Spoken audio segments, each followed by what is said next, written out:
Ahoy hoy, AB Science. So, what is a field? Ooh, that's a tricky one. I think the best definition of a field is a large open area covered in grass and populated by sheep. In New Zealand, you might know that as a brothel.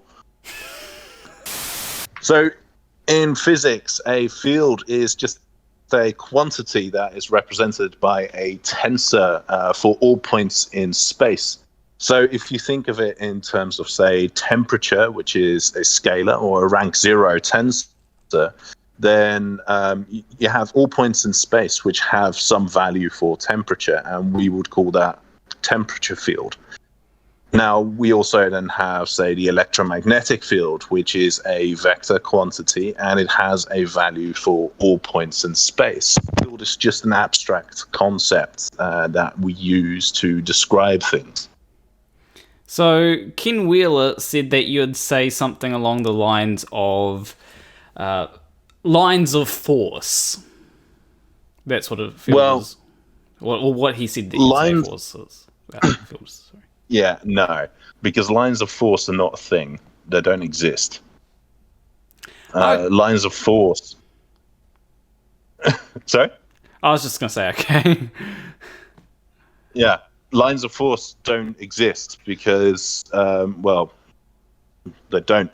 They are a useful visualization tool and useful for drawing diagrams or teaching non-specialists about how the force throughout a space kind of how it all sits together. But really, there's no such thing as a line of force. And actually, one of Ken's heroes, Oliver Heaviside, presented a formulation of Maxwell's equations, which describes everything in terms of vector calculus, and that helps us visualize the electromagnetic field in terms of a vector field rather than the lines of force that people like Faraday used. Okay. Yeah, that was interesting.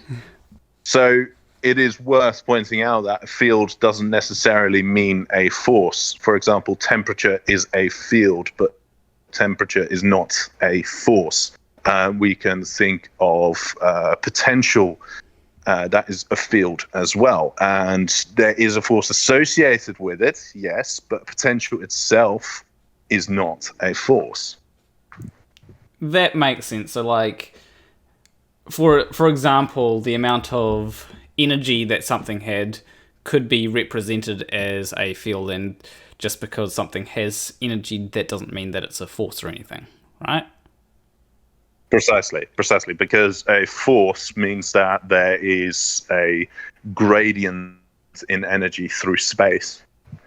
Okay. So, for example, if you pick something up, it has more energy, right? And if you let go, there's an energy gradient. There's a gradient in the potential energy, in the gravitational potential energy. Yeah. So, if and that is what we see as a force. Okay, that makes sense.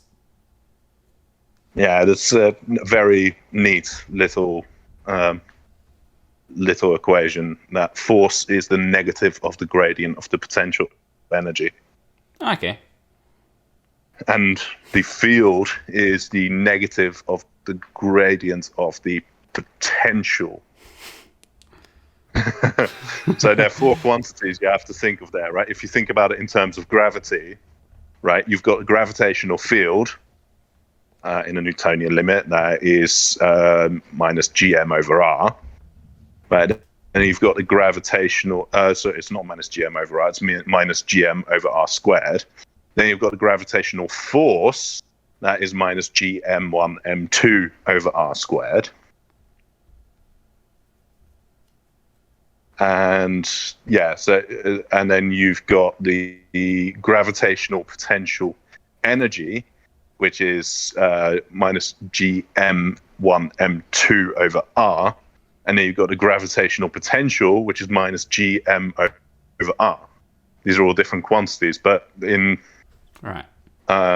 in electrostatics, you kind of see the same analogy again, where you've got the electric field, which is analogous to the gravitational field.